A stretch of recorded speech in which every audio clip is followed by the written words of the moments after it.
Bon, je vous fais une vidéo un peu tranquille, chill comme disent tous les influenceurs, surtout pour faire un petit bilan avec vous de cette première vidéo qui est sortie hier, et j'ai besoin de vous expliquer ce qui s'est passé pendant toute cette semaine que j'avais pas anticipé ou que j'avais anticipé.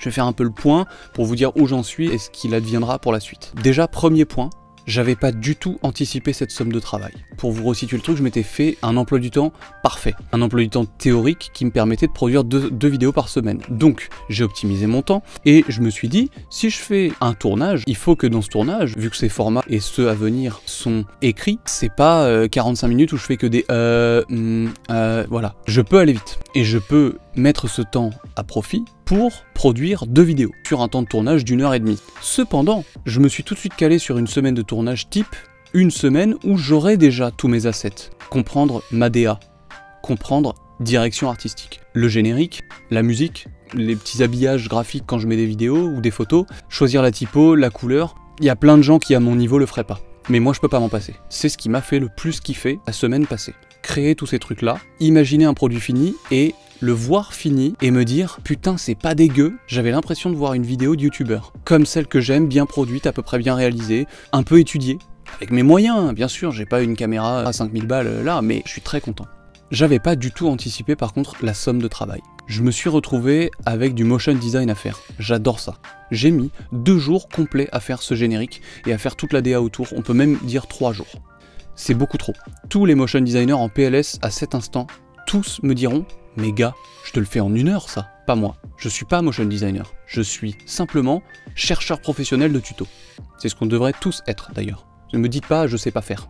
Il y a tout sur internet. Pour parler du format, au début le plan c'était de sortir 2 vidéos par semaine, en prenant une news ou 2 en fonction du temps, et la deuxième vidéo traitant des nouveautés. Avec mes vlogs, je me suis rendu compte d'un truc, c'est que ce que je pensais être bien, s'est révélé être une prison, quelque chose que je me sentais forcé de faire, c'est-à-dire un cadre. Je pensais en avoir besoin. Sauf que moi, le problème que j'ai, c'est que si je me mets des cadres, il y a beaucoup trop de règles. J'aime beaucoup trop les règles. Simplement, je me suis rendu compte, c'est la première fois, je me suis rendu compte qu'il y avait une différence entre une direction et un cadre avec 207 règles inutiles. Elles viennent juste brider la créativité, l'expérimentation. Moi, je pensais en avoir besoin pour avancer, c'est pas le cas.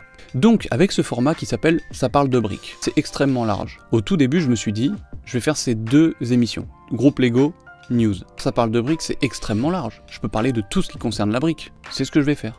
Il n'y aura que des vidéos qui traitent du Lego, mais de plein de choses différentes. Un fait divers en 1985. Un modèle particulier, pourquoi il vaut autant. Il y a plein de choses. J'ai conscience que certaines vidéos aborderont des sujets pas très passionnants de prime abord. Comme celle d'hier, franchement je vous aurais dit, hey, regarde une super vidéo sur la conquête du marché asiatique par Lego. Franchement, qui l'aurait regardé? Personne. Je vous aurais dit demain, hey, regarde une vidéo sur un mec qui se met des briques dans le cul. Là, tout le monde le regarde. C'est aussi un défi de rendre le truc intéressant. Bilan de ce que j'ai aimé faire et ce que je n'ai pas aimé faire. J'ai aimé m'acharner pour trouver. Parce que j'ai découvert plein de choses que je ne savais pas faire. Je les ai apprises sur le tas. En 10 jours, dites-vous bien que la moindre image d'illustration, il a fallu la chercher, trouver, la télécharger, la renommer, la déplacer pour la mettre à la racine. Le moindre travelling sur cette photo, le moindre cut de musique. Pour une vidéo de 7 minutes, j'ai tout fait en 10 jours. Je suis quand même très content, et tout seul. Je n'ai pas aimé le montage, très fastidieux et épuisant. Ça m'obsédait, j'ai passé le week-end dernier à ne quasiment pas parler à ma copine alors que j'étais avec elle, en présentiel. Mais maintenant que j'ai tous mes assets et que j'ai à peu près trouvé un workflow, et encore, normalement ça devrait aller un peu plus vite. Le rythme de 2 vidéos par semaine, est-ce que je vais le tenir ou pas? Ça me semble compliqué. Là j'ai déjà une vidéo pour dimanche, je vais la sortir sinon elle sera trop datée. C'est un travail monstre, vous vous rendez pas compte le travail que c'est. Il y en a peu qui se rendent vraiment compte du boulot que c'est de faire ça seul. Franchement, je le ferai si je peux. Donc peut-être que certaines semaines il y aura 2, peut-être que certaines semaines il y aura 1. Ça dépendra de mon avance, ça dépendra de plein de choses. Je vais essayer, mais peut-être pas toutes les semaines. Je suis aussi en train de réévaluer mon planning. C'est une méthode de travail que j'ai apprise avec le temps, avec quelqu'un aussi qui m'a aidé là-dessus. Je me suis fixé un planning en me disant je vais faire ça, c'est bien. Je l'ai fait. J'ai pas réussi à le respecter, non pas que c'était contre ma volonté, mais c'était contre moi. Contre ma personnalité, contre mon profil, ça marchait pas.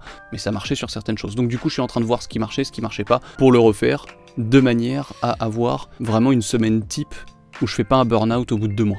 Autre chose, qu'est-ce que j'ai pensé de cette vidéo? Je n'en suis pas honteux. Cependant, je peux faire 100 fois mieux. C'est différent comme exercice, je découvre, comme mon premier vlog. Au fur et à mesure, si vous regardez mes 23 vlogs, j'en ai fait 23. Les derniers sont beaucoup plus fluides et je suis beaucoup plus à l'aise que sur les premiers. Ça va venir, il faut que je trouve mon ton, il faut que je sache comment amener certaines vannes, il faut que je trouve un équilibre aussi bien dans le montage que dans l'écriture. J'avais beaucoup écrit vraiment à la virgule près, je me rends compte que c'est pas ce qu'il me faut plutôt des directions pour trouver mes vannes sur le moment, je peux faire mieux. Et je vais faire mieux. Et je pense que j'ai fait le tour de ce que je voulais vous dire. Si vous avez des gens qui kiffent le Lego, aussi bien que des gens qui ne kiffent pas le Lego, aussi bien que des gens qui s'en foutent, orientez-les vers ma chaîne, parce qu'on va passer un bon moment. C'est mon objectif. J'ai vraiment envie que mes vidéos soient ce petit rendez-vous, ce petit bonbon du jeudi, et peut-être certaines semaines du dimanche. Tu vois, ce truc où tu te dis « Ah cool, il a sorti une nouvelle vidéo ». J'ai très peu de youtubeurs auxquels je suis abonné qui me font cet effet-là. J'aimerais en être un. Il est 17h50. Je vais aller me chercher à manger, parce que c'est mon premier repas de la journée. Les bonnes habitudes ne changent pas. Cependant, je suis lavé, je sors de la douche, ça se voit à mes cheveux. Prenez soin de vous, on se retrouve dimanche, puis ensuite jeudi. Abonnez-vous.